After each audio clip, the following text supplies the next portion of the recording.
El tema de esta noche es ¿por qué no desmayamos? ¿Por qué no desmayamos? Dice así la palabra de nuestro Dios, segunda carta del apóstol Pablo a los Corintios, capítulo 4, versículo número 1, y vamos a leer hasta el versículo número 6.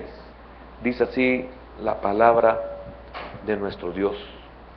Por lo cual, teniendo nosotros este ministerio según la misericordia que hemos recibido, no desmayamos.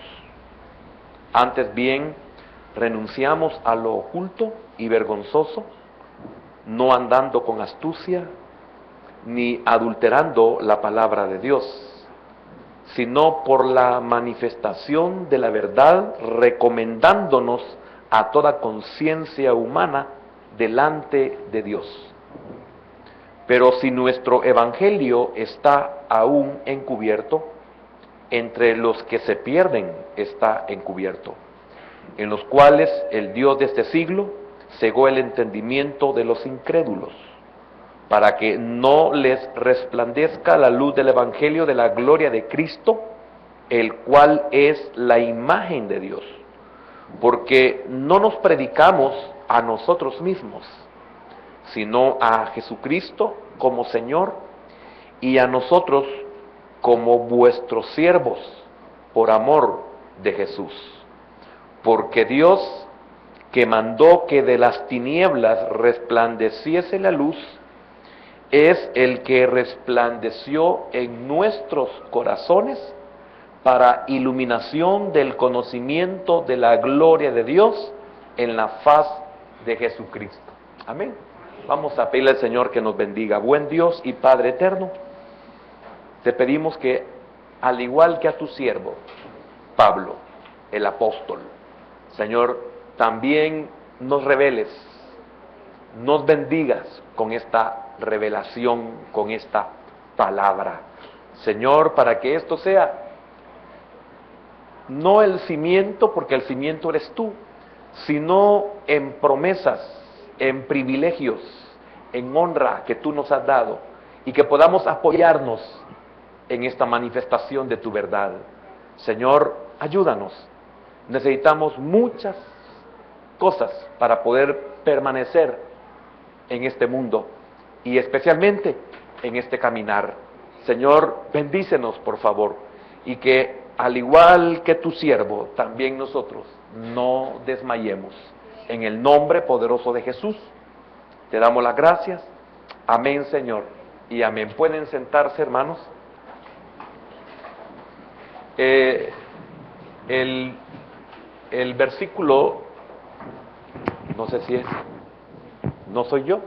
No, será mi corazón, dije yo.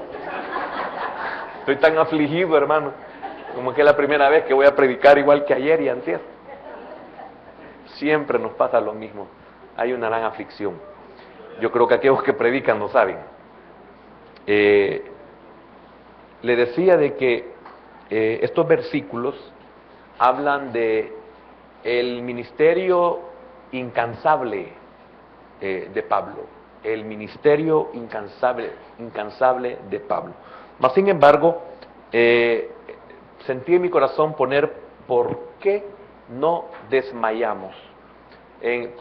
Principalmente en el sentido de ministro, y segundo, que es general, es para todo creyente. ¿Por qué usted no desmaya? Espero que usted tenga razones suficientes como para poder demostrar por qué usted no desmaya. Uno es eso que el Señor le ha revelado, su evangelio, el glorioso evangelio, la manifestación de la verdad en su vida. Hay muchas cosas muy importantes que nos sirven a nosotros para no desmayar. Y el apóstol Pablo era acreedor de esto. Tenía muchas cosas por las cuales no desmayaba. ¿Por qué soportaba y soportó tanto? ¿Por qué estaba dispuesto a subir a Jerusalén cuando se le había ya profetizado los acontecimientos que le esperaban. ¿Por qué al ser sacado de Jerusalén fue apedreado de una manera injusta? Y podemos decir que lo dejaron muerto, y cualquiera creería de que jamás iba a volver a predicar el Evangelio, y no fue así. Nada de ello, ni nada de esto lo detuvo. Es curioso pensar qué es lo que motivaba a este hombre a no renunciar, qué es lo que motivaba a este hombre a no desmayar. Debe ser también, aunque quizás lo sabemos, debería ser una buena pregunta también en relación a la vida de Job. ¿Por qué Job pudo soportar? ¿Por qué Job no desmayó? ¿Por qué un creyente en nuestra época, que no hay mucha diferencia en los tiempos antiguos, se sufre? Es tremendo el sufrimiento que se puede llevar en nuestros tiempos. Todo es que queramos nosotros o querramos agradar a Cristo, y nos vamos a ver sometidos en cosas bien difíciles y cosas bien feas. Unas podrían ser las planeadas por el enemigo de nuestra vida, y otras son por la estupidez que existe todavía en nosotros de nuestra antigua naturaleza. No hay otro calificativo, es nuestra estupidez, porque estamos conscientes. Y de esto pienso que podría ocupar las palabras de este mismo apóstol cuando dijo: lo que yo quiero hacer, eso no hago, y lo que yo no quiero hacer, eso hago. Definitivamente que eso manifiesta una estupidez humana. O sea, ¿cómo ese estupor se mantiene en el corazón y en la mente humana? Estamos conscientes de que no debemos de enojarnos y nos enojamos. Estamos conscientes de lo que nos exponemos y nos exponemos. ¿Y quién puede entender esa naturaleza? Solo Dios. Ni nosotros la entendemos, sino que nos levantamos porque somos consolados. Hay consolación, y eso es lo que nos vuelve a levantar. La consolación de Dios. El apóstol Pablo acaba de narrar en el capítulo anterior, capítulo 3, acaba de narrar lo que es el ministerio del nuevo pacto, o el ministro del nuevo pacto. Y eso hace que el apóstol Pablo no desmaye. Es inimaginable lo maravilloso que es poder entender esta verdad. Él acaba de explicar que cuando quiero meterme en esto, siento de que voy a dejar de compartir lo que el Señor puso en mi corazón, y por eso no quiero meterme en algunos aspectos muy lindos, sencillos, porque siento que se me va a ir el tiempo. Pero el apóstol Pablo acaba de explicar lo que es el nuevo pacto. Un nuevo pacto que viene a sustituir a un pacto anterior, al cual se conoce como el antiguo pacto, el pacto de la ley. Hoy viene el pacto de la gracia, y viene el apóstol Pablo y manifiesta esa verdad que le ha sido revelada. Si tan solo nosotros pudiésemos entender en plenitud humana, en plenitud, lo que es ser un hijo de Dios, lo que es ser parte de la iglesia, lo que es ser que venimos predestinados para ser conformes a la imagen de nuestro Señor Jesucristo. Si tan solo pudiéramos comprender que llegaremos a alcanzar la estatura del varón perfecto, así como si se le hubiese revelado a este famoso físico Albert Einstein, en su niñez, de que quién iba a llegar a ser, ni él lo hubiera creído. Mas sin embargo, según la historia, este hombre fue aplazado en sus primeros años en matemática y llegó a ser quizás el físico más importante sobre la faz de la Tierra. Y este hombre perseveró y siguió. Y qué triste es de que a nosotros se nos revela, se nos enseña, no hay nada que se deje oculto. Y si lo que no entendemos no es porque no nos lo enseñe la Escritura, no es porque no nos lo revela el Espíritu, sino sencillamente porque nosotros no le hemos dado el puesto al Señor que Él quiere tener en nosotros. Y es por eso de que hay mucha verdad que para muchos es incomprensible, pero porque lamentablemente no tenemos nuestro corazón dispuesto y no hemos permitido que el Señor haga esa obra en nosotros que nos permitirá entender estas verdades. Son verdades sencillas, pero lamentablemente no tenemos una mente apta. Es una verdad sencilla, es la manifestación de la verdad, pero lamentablemente nuestro ser es un ser pobre espiritualmente, que no tiene la capacidad para poder sostener la manifestación de esa verdad.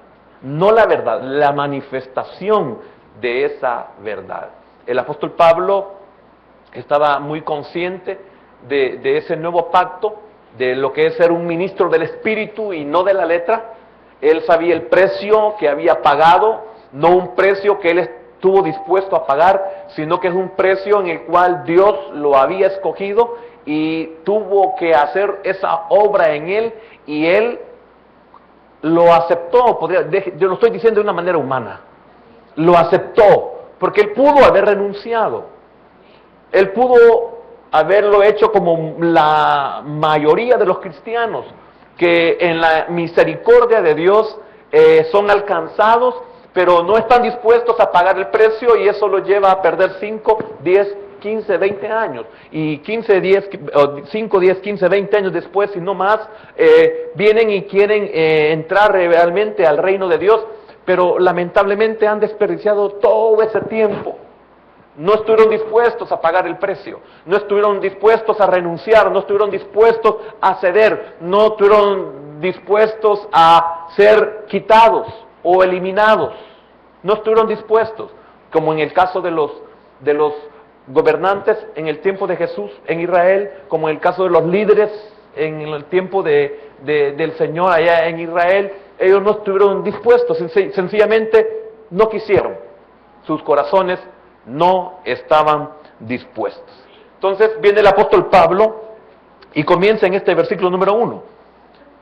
Por lo cual, teniendo nosotros este ministerio según la misericordia que hemos recibido, note qué tremendo, yo hago énfasis porque creo en que si usted lee de una manera comprensible, usted va a entender sin gran explicación, usted va a poder comprender. Lamentablemente hasta eso nosotros hemos sido mal enseñados. No nos enseñaron a leer correctamente. Y cuando tuvimos personas que nos querían enseñar a leer correctamente, nosotros no estábamos dispuestos a pagar ese precio. Y hoy podemos ver los efectos que hasta el día de hoy, de hace 40 años o 50 años, todavía esos efectos siguen en nosotros. Sencillamente porque no tuvimos personas que nos enseñaran, y si las tuvimos, nosotros no lo valoramos, no lo apreciamos, y nuestros padres nos apoyaron en eso malo. Y hasta el día de hoy, note, hay efectos malos por ello. Leemos y no sabemos. Leemos, nos preguntan, no podemos contestar. Leemos y nos preguntan y decimos, no me recuerdo. Leemos y nos preguntan y o queremos sacar una conclusión y no podemos. Eso exactamente pasa en toda nuestra vida, lamentablemente.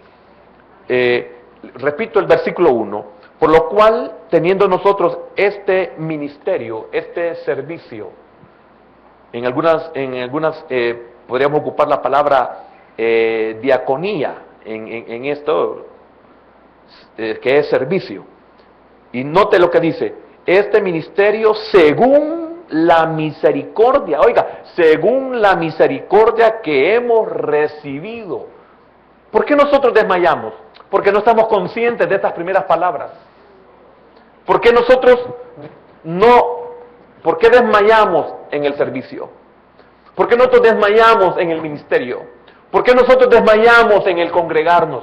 En el ser constantes, en el ser perseverantes, el de esforzarnos, el de valorar, el de que sea en nosotros de nuestras principales prioridades. ¿Por qué no lo son? ¿Por qué desmayamos?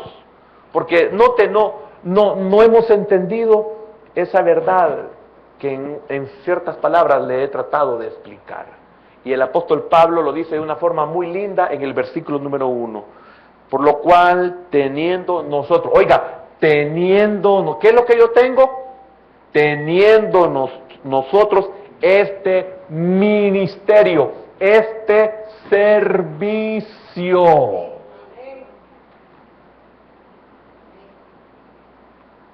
Es lamentable que los ángeles quisieran tener lo que nosotros tenemos. Los ángeles quisieran decir lo que nosotros decimos. Y nosotros que lo tenemos, no nos hemos percatado. Me da tristeza, y lo repito no sé por cuántas veces, me da tristeza los últimos 10, 15 servidores que han entrado a este ministerio, se les ha dicho, por favor, nunca vaya a perder eso que usted ha manifestado hasta hoy. Si lo deja de ser es porque lo hacía, porque usted quería un privilegio. Una vez obtenido ya no le importó lo otro. Pero también va a perder lo segundo por lo primero que no va a seguir haciendo. Entran a servir, un mes funcionan, un mes o una semana, porque una semana se sirve. Pasan los meses y parecen el cometa Halley. Pierden el interés, pierden la alegría, pierden el congregarse, pierden el anotar, pierden el adorar, pierden la coinonía, pierden la confraternidad. Y así un montón de cosas que van desapareciendo. Porque no pudieron reconocer esta verdad que el apóstol Pablo. Y quiero decirle algo, el apóstol Pablo está hablando del ministerio, está hablando del servicio que él ha recibido. Y note las palabras que ocupa de cómo lo ha recibido. Pero no solamente se sostiene en el ministerio, él como ministro, él como creyente, se mantiene perseverante. Porque él está consciente que ha recibido algo que él nunca jamás lo podía haber alcanzado si no le hubiese sido dado. Si nosotros, el ministerio que tenemos, el servicio que tenemos, nos lo hubiéramos ganado, entonces no lo tuviéramos porque nunca hubiéramos podido ganarlo. Nos ha sido dado por la misericordia de Dios. Note, por lo cual teniendo nosotros este ministerio según la misericordia que hemos recibido, la misericordia que hemos recibido, no, pero nosotros no queremos los billetes de $1,000. Voy a ir al culto si puedo, voy a ir al culto si alcanzo, voy a ir al culto, voy a servir si tengo tiempo, voy a servir si el líder quiere, voy a servir si no está lloviendo, voy a servir si... Y así, no nos ha amanecido. No hemos podido comprender que es una misericordia que nosotros hemos recibido.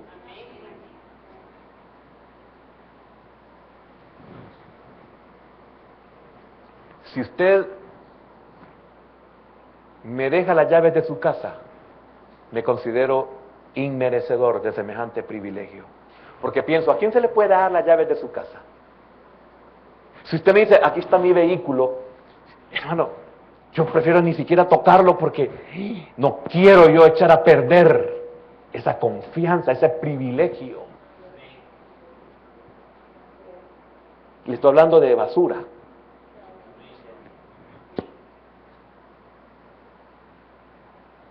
Imagínense lo que el apóstol Pablo acaba de enseñar en el capítulo 3. Que no es que sea competente,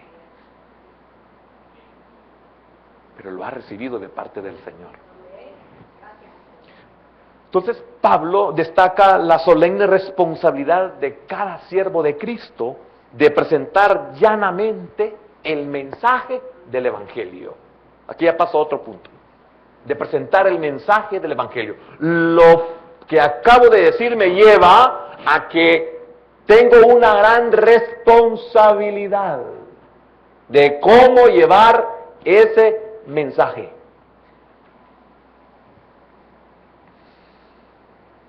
El apóstol Pablo en el capítulo 3 ha hablado mucho de un velo.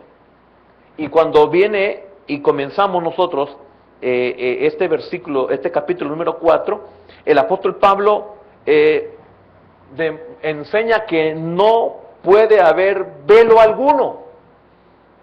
Nada de ser oculto, nada de ser misterioso. Pablo habla de que todo debe de ser claro, todo debe de ser sincero y todo debe de ser franco. Por eso encontramos nosotros que el apóstol Pablo tuvo problemas de presentar la verdad. Hermano, no se le puede a usted negar la verdad. Si a usted le va a afectar, ese es un problema suyo. Si a usted le va a agradar, también es una bendición suya. Pero no se le puede ocultar la verdad. Esto es lo que el apóstol Pablo está tratando de aclarar. Pablo se había referido a la maravillosa manera con la que Dios lo había capacitado para ser un siervo idóneo del nuevo pacto. Un siervo idóneo del nuevo pacto. Note la capacitación que había adquirido Pablo, la revelación que había adquirido Pablo, el poder que había recibido Pablo, el respaldo que había recibido Pablo para ser un siervo idóneo de un nuevo pacto. Nada que ver con el anterior.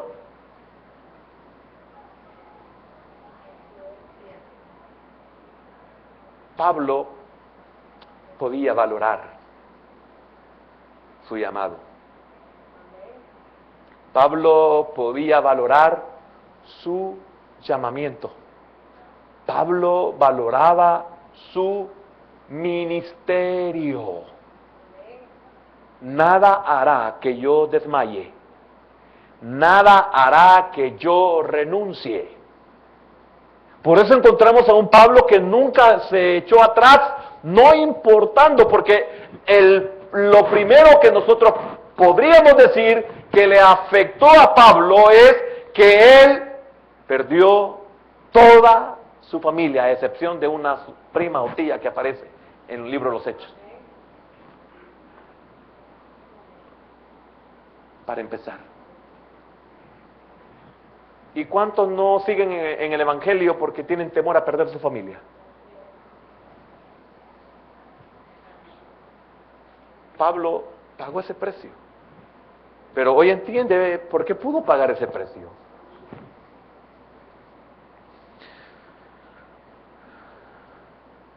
Pablo expresa que está consciente de esa gran dignidad del ministerio, esa gran dignidad del servicio cristiano, y eso es lo que le impide a él desmayar. ¿Qué es lo que le impide a usted desmayar? ¿Por qué no ha desmayado? ¿Por qué no ha renunciado? ¿Qué es lo que le impide a usted desmayar? Si hay algo que le impide a usted desmayar, siéntase bienaventurado.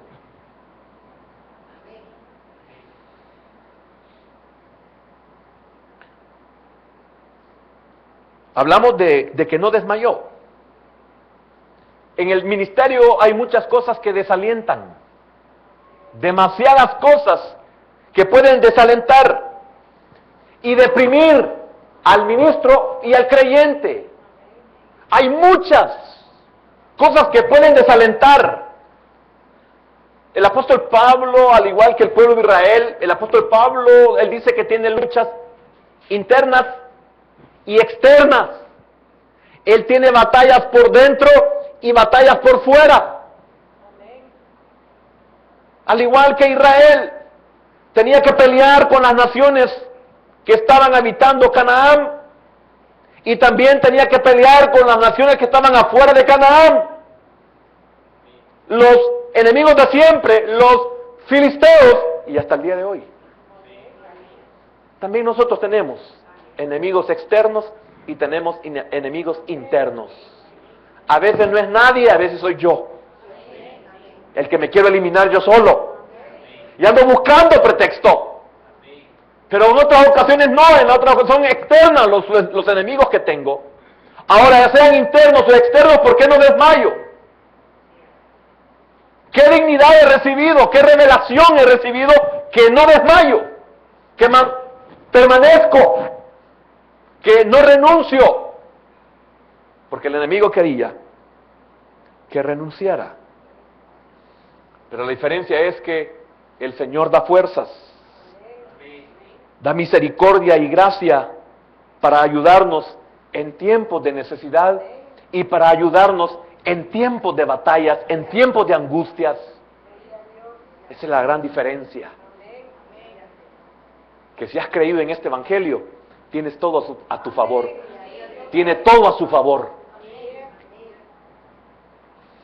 Así sea cual sea el desaliento, los alientos siempre son mayores en el Señor. No importa qué es lo que a usted lo ha desalentado, el aliento es mayor que el desaliento. Por lo tanto, no hay una razón para desmayar. Si desmayamos, habría que ver por qué desmayamos. Pablo no desmayaba, no actuaba con cobardía, sino de manera valerosa. Le hacía frente a barreras aparentemente insuperables. Imagínense qué tremendo. ¿Usted cree que puede superarse el ser apedreado y sabiendo que apedrean hasta la muerte? Porque el castigo de apedrear era para matar, no era para dejar medio muerto, ni tampoco para dejar herido. Cuando se imponía esa ley era para matar, que la persona muriera bajo las piedras. Entonces, Pablo se enfrentó a situaciones que eran insuperables, pero todo lo podemos en Cristo, quien nos fortalece. Eso hace la diferencia. Por eso el apóstol Pablo, cuando escribe, como lo dice en Filipenses, todo lo puede en Cristo que me fortalece, lo está diciendo porque él sabe lo que está diciendo.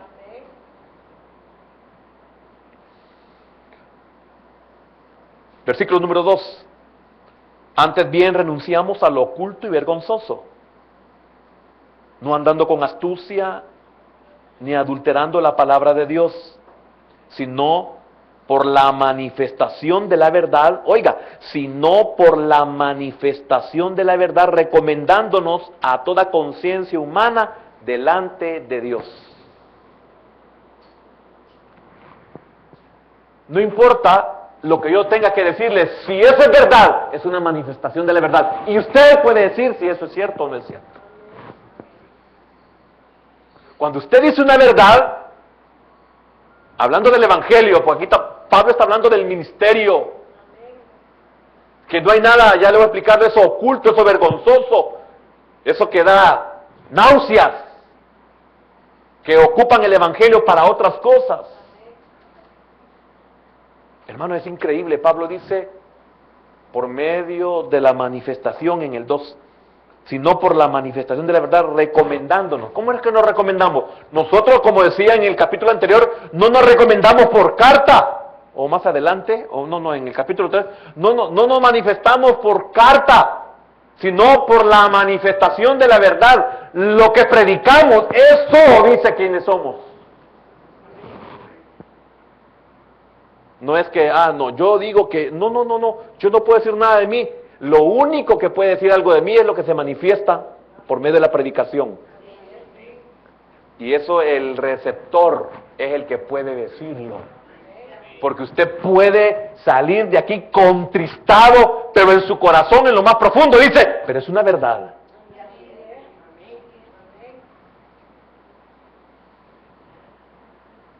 Usted puede decir, me dijo ladrón, la Escritura, me dijo ladrón, pero allá, si usted es creyente, en lo más profundo de su ser, hay algo especial que se llama Espíritu Santo, y Él redarguye y convence, y usted dice, pero es cierto. Entonces, eso es lo que dice Pablo en el versículo 2, sino por la manifestación de la verdad, recomendándonos a toda conciencia humana delante de Dios. ¿Sabe qué más o menos? Se lo voy a traducir en otra forma más sencilla. Pablo quiso decir esto: no empleamos malabarismo ni trucos ingeniosos, ni manipulamos insinceramente la palabra de Dios. Hablamos la llana verdad y así nos recomendamos a nosotros mismos a toda conciencia humana en presencia de Dios.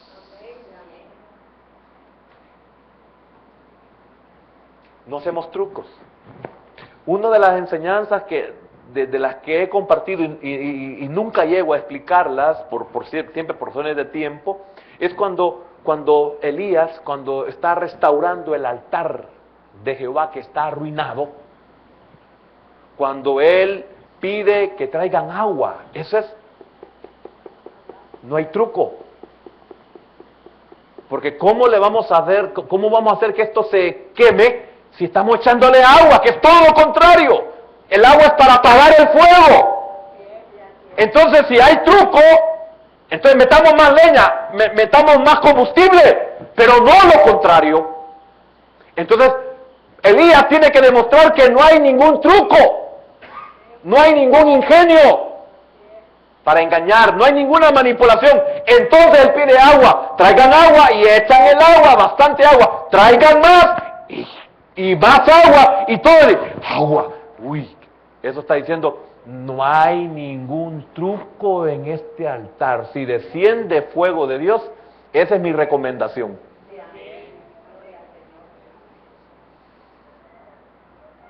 Mi recomendación es esta, que si yo oro por usted y usted sana,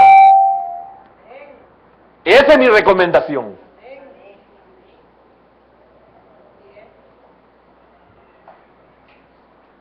¿Comprende eso? ¿Podemos confiar en eso?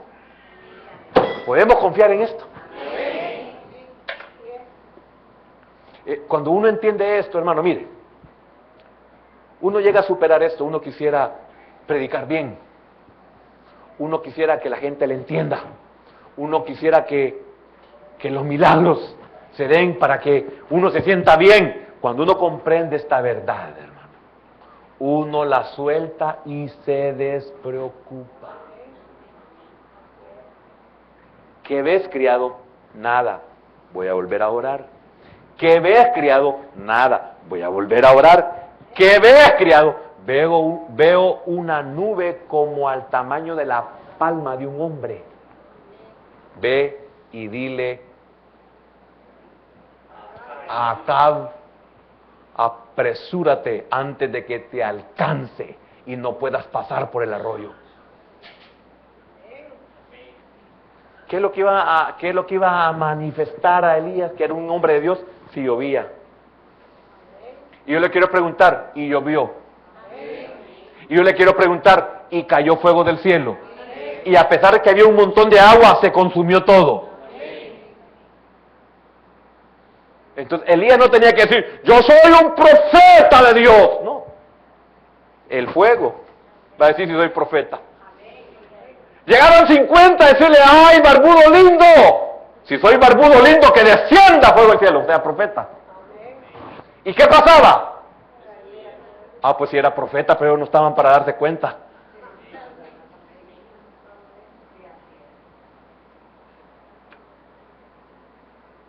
Qué maravilloso este evangelio. Lo hemos recibido por misericordia. ¿Cuántos no desmayamos por eso? Lo que lo hemos comprendido. El que tenga entendido esto, hermano. el que lo tenga bien entendido.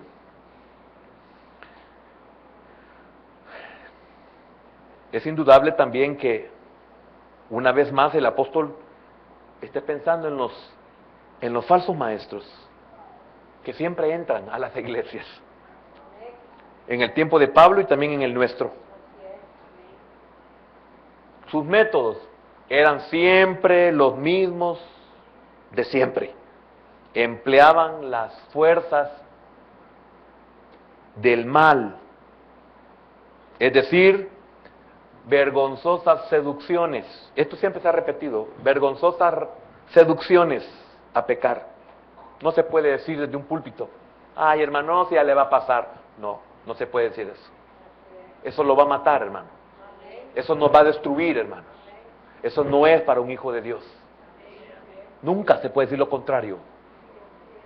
Aunque usted se vaya, aunque a mí me duela, aunque a mí me afecte, no se le puede decir jamás lo contrario. Los falsos maestros lo hacen. No, si es el cuerpo el que peca. No, si mire, ya va a llegar una vejez que usted ya no va a tener ganas de nada. No se le puede decir eso. Y eso se ve en los púlpitos de nuestro tiempo. Habilidosas manipulaciones de la verdad,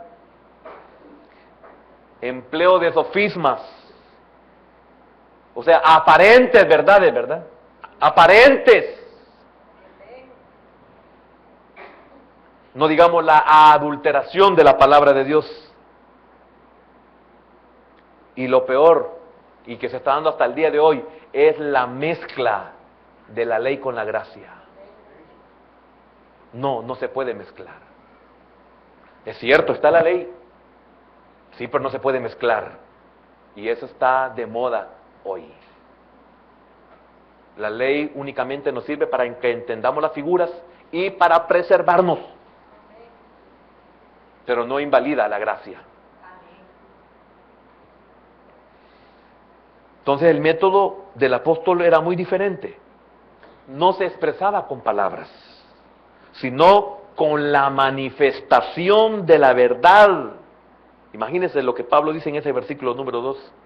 Entonces la manifestación de la verdad puede adoptar dos formas. Uno, manifestamos la verdad cuando la expresamos de una manera llana y comprensible.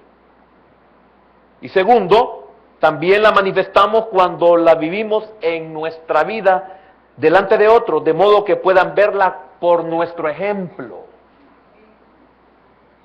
Es cierto, hermano, hemos dicho, no somos perfectos, sí, pero tiene que verse en nosotros que somos cristianos. Tiene que verse en nosotros que predicamos una verdad, pero que también la vivimos. Que luchamos porque esa verdad se cumpla también en nosotros. Y que no solo la predicamos, sino que también estamos tratando, que es lo que el apóstol Pablo hacía. Pablo hacía las dos cosas, la predicaba y él luchaba por vivirla. Cosa que no hacían los falsos maestros. Versículo número 3.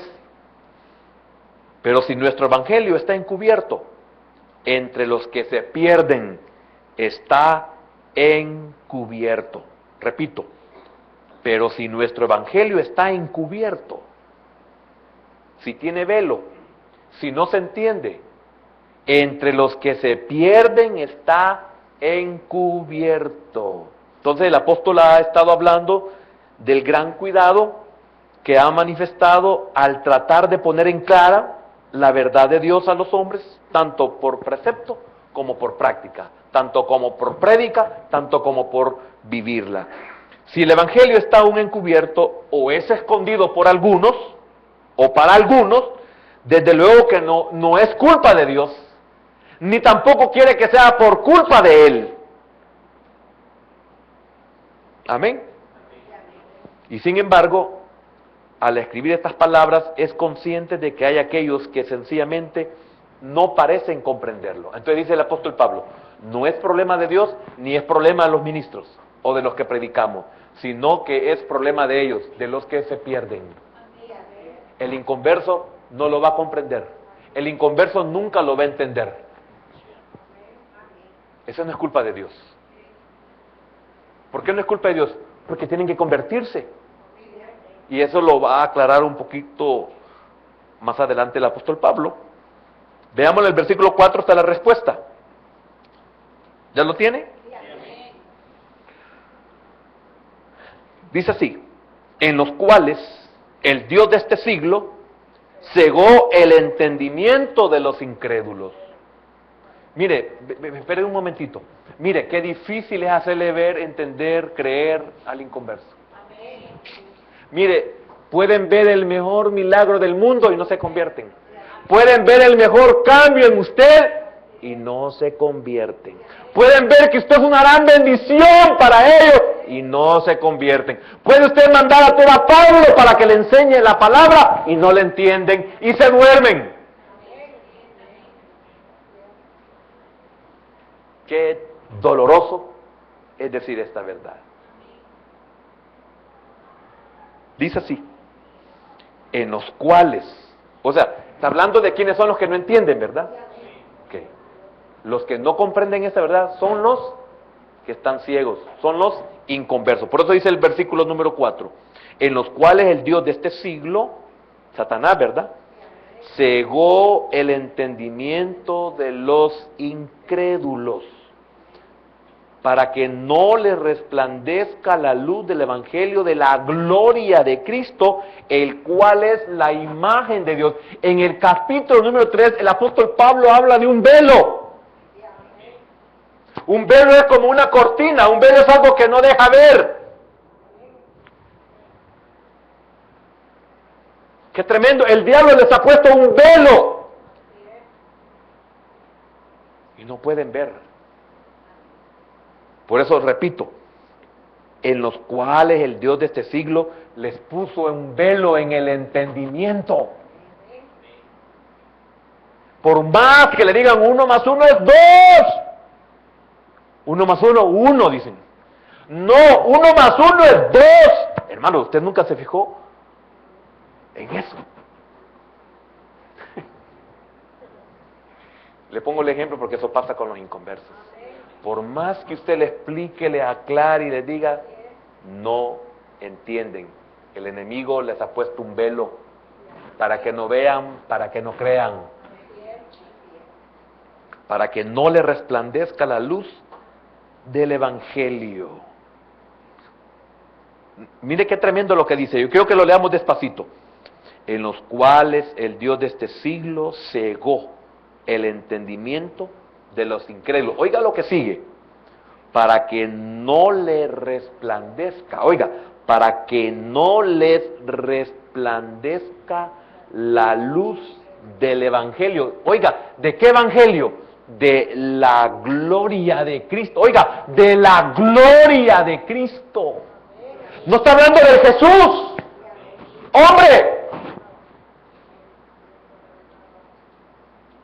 sino de la luz del evangelio de Cristo, de la gloria, de la luz del evangelio de la gloria de Cristo. Oiga, de la gloria de Cristo, el cual es la imagen de Dios. Qué terrible esto, hermano. Ahora comprende. Yo le quiero preguntar, ¿usted es convertido? O sea, ¿usted ha visto la gloria de la imagen de Dios? De lo contrario, usted no pudiera ser creyente. De lo contrario, usted no puede entender ni comprender la verdad. De lo contrario, usted no puede permanecer. Se me acabó el tiempo.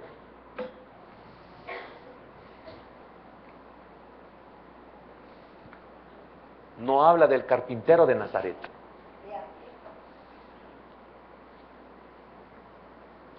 No es simplemente Jesús extendido en la oprobiosa cruz.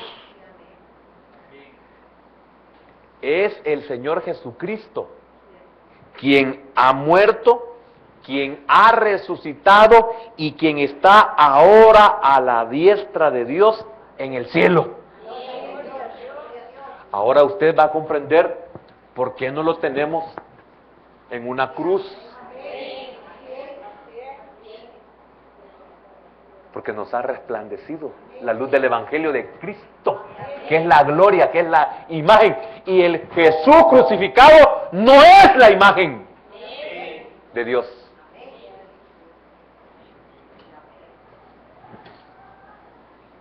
Óigame, hágale entender esto a un inconverso, que ese Jesús no es Jesús.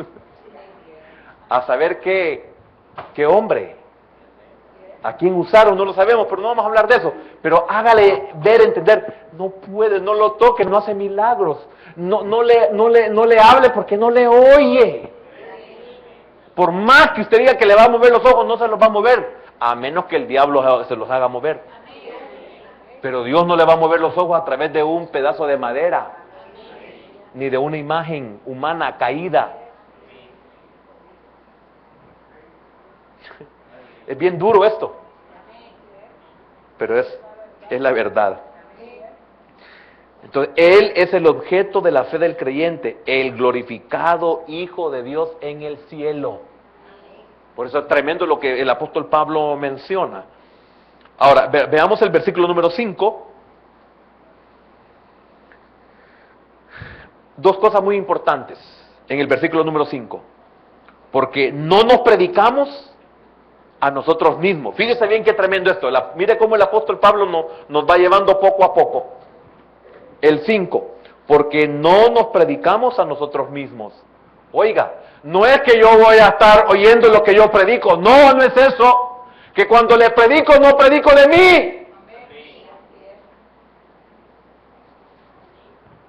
Qué tremendo es eso. Dos cosas, repito.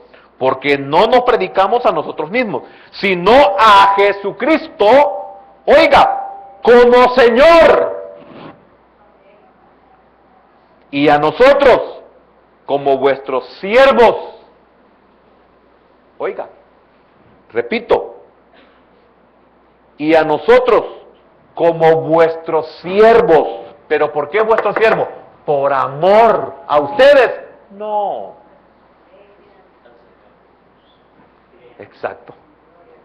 Por amor de Jesús. Entonces, en el versículo 5 tenemos tanto el tema más pobre para el predicador como el más excelso.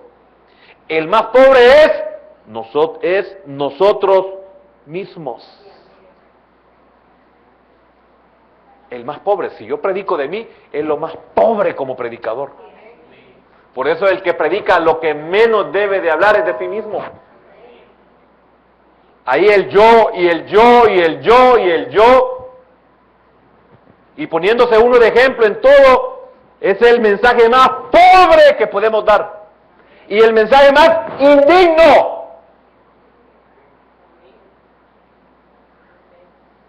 Por eso si no vamos a hablar de la palabra, mejor nos subamos.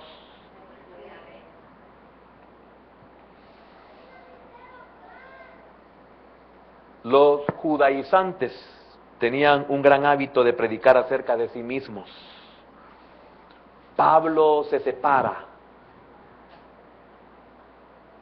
de ellos. No quiere malgastar el tiempo de la gente predicando acerca de un tema tan indigno. Su tema era Jesucristo como Señor.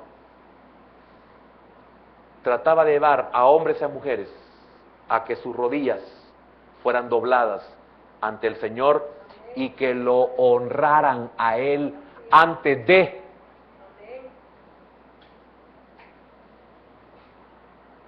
que las doblaran de otra manera, en otro tiempo, en otro lugar, y no para adorarle como debe ser adorado. Filipenses capítulo 2.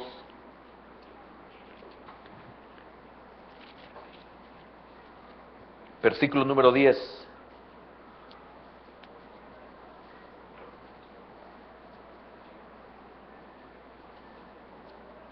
Para que en el nombre de Jesús se doble toda rodilla de los que están en los cielos. No es de eso,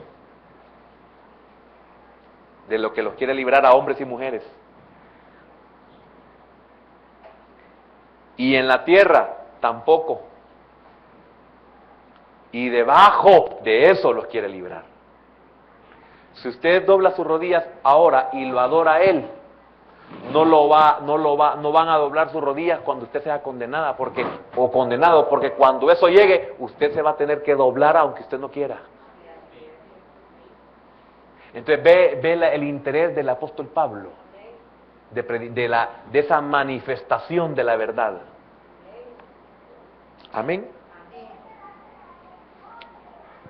Vayamos de nuevo a 2 Corintios, capítulo 4. Y voy a terminar con este versículo 6, que fue donde leímos.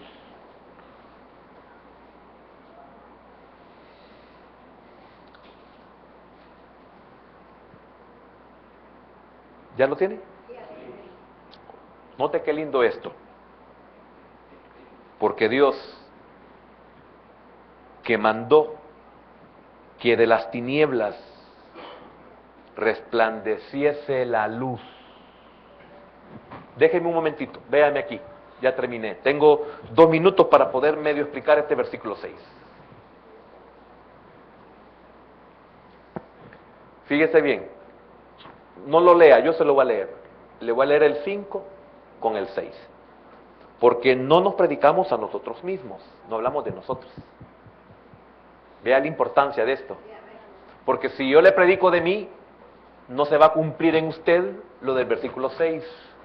Pero si yo le hablo de Él, que es el mensaje digno, entonces en usted se va a cumplir eso que Pablo revela en el versículo número 6. Hermano, qué maravilloso es decir la verdad para que se cumpla esto en la vida de los que oyen. Dice así el 6. Porque Dios, que mandó que de las tinieblas resplandeciese la luz. Vayamos a Génesis capítulo 1. Génesis capítulo número 1.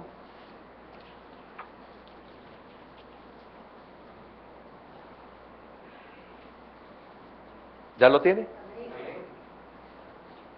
Note el versículo número 6. Esta es la condición del hombre. Como le digo, en 2 minutos quiero explicarle algo que se tiene que explicar en mínimo 20 minutos. Porque el tiempo se me acabó, pero quiero dejarle el fin con el versículo número 6. Note el versículo número 2 es nuestra vida. Y la tierra estaba desordenada y vacía, y las tinieblas estaban sobre la faz del abismo, y el Espíritu de Dios se movía sobre la faz de las aguas. ¿Cómo estaba la tierra? En tinieblas. En tinieblas. Vacía, en tinieblas. En tinieblas. Y note el versículo 3. Y dijo Dios. Y dijo Dios. Note esto. Hay una diferencia con lo que vamos a leer en la segunda carta de los Corintios. Y dijo Dios. Aquí está la tierra, está desordenada, está vacía, está en tinieblas. Él está aquí, Dios. Y dijo Dios, sea la luz. Ahora, quiero que me acompañe otra vez a 2 Corintios capítulo 4 y versículo número 6. Porque Dios, ¿ya lo tiene? Porque Dios que mandó que de las tinieblas, véanme aquí el ejemplo, que las tinieblas resplandeciese la luz con su palabra. Pero note lo que sigue. Es aquel que dijo allá con su palabra. En el caso nuestro, en el caso cuando nos convertimos, no dice Dios sea la luz, sino, oiga, es el que resplandeció en nuestros corazones. ¿Ve la diferencia? La tierra estaba en tinieblas y Él dijo, sea la luz, y la luz se hizo. Pero dice Pablo, mire qué tremenda esta verdad. Pero dice Pablo, ese que dijo allá, es el que ha resplandecido. Démosle un aplauso al Señor, hermano. Si yo comprendo eso, no desmayo. Él ha resplandecido en mí. Él no dijo, soy la luz. Él no dijo, sé salvo. Él resplandeció en mí. Sí, qué tremendo, hermano. ¿Se dan cuenta por qué no desmayamos? ¿Por qué no renunciamos? ¿Por qué no tememos decir la verdad? Porque no nos importa perder gente. Porque la única manera que la gente se pueda convertir es que Él resplandezca en sus corazones. Él resplandeció. Y qué triste, porque en la iglesia que oyen esto hay una gran cantidad de gente que sigue muerta. No les ha resplandecido.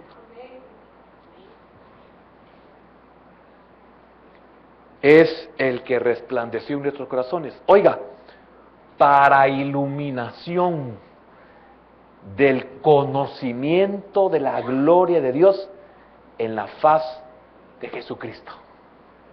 Ah, qué lástima, esto es algo maravilloso esto. Para iluminación del conocimiento. Ah, para que yo me haga conocedor. No, es más que eso. Para que ese conocimiento tú lo puedas llevar a otros.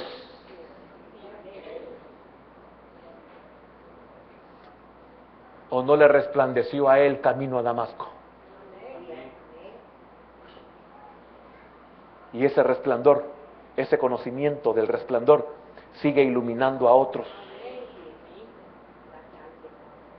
Por eso dice el apóstol Pablo, porque no desmayamos. Al final del 1 dice, no desmayamos.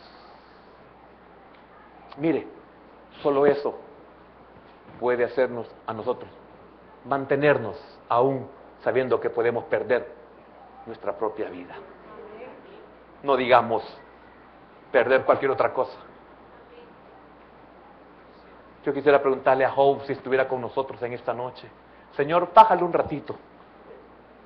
Job, ¿qué es que te permitió a ti mantenerte?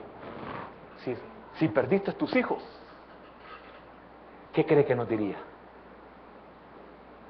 ¿Por qué estás solo, Pablo? ¿Y por qué eres un ministro del Evangelio estando solo? El que tenga oídos. Amén. Padre, gracias. Porque en la primera creación mandaste que resplandeciese la luz. Pero en la nueva creación es Dios mismo el quien resplandece en nuestros corazones. Qué maravilloso es esto, hermano.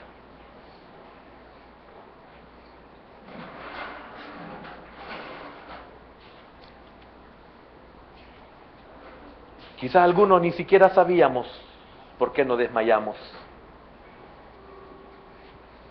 Hermano, los acontecimientos en la primera parte del Génesis 1 son una ilustración de lo que sucede en la nueva creación, pero con una diferencia, que Él resplandece en nosotros.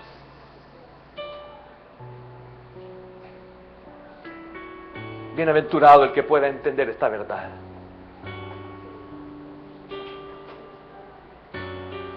Porque a Pablo esto no lo hizo desmayar. Es increíble todo lo que Pablo narra de sus sufrimientos, sus padecimientos.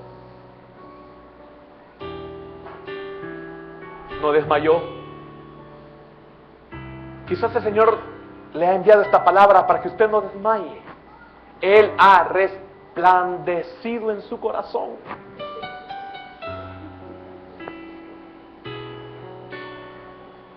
Qué privilegiado es usted. Eso me lleva a mí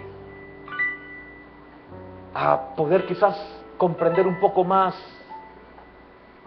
las palabras de David: Señor, ¿quién es el hombre para que de él tengas memoria?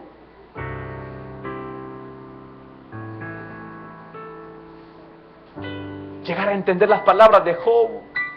Él hace cosas maravillosas. Hizo las Pléyades. Le estaba diciendo: Dios, yo sé que estás haciendo algo maravilloso en mí. No desmayó.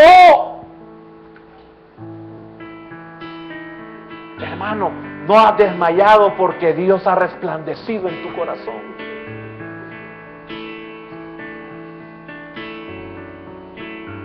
Y por eso no eres comprendido en cómo es que sigues en este evangelio.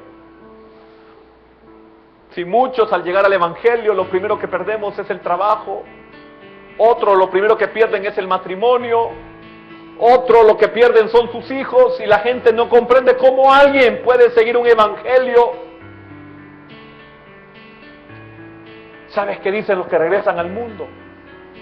Estaba mejor cuando no conocía al Señor. Me abundaba el dinero, no tenía deudas, para todo me alcanzaba. Y se regresan. No soportaron los desiertos. Los desiertos son para su pueblo.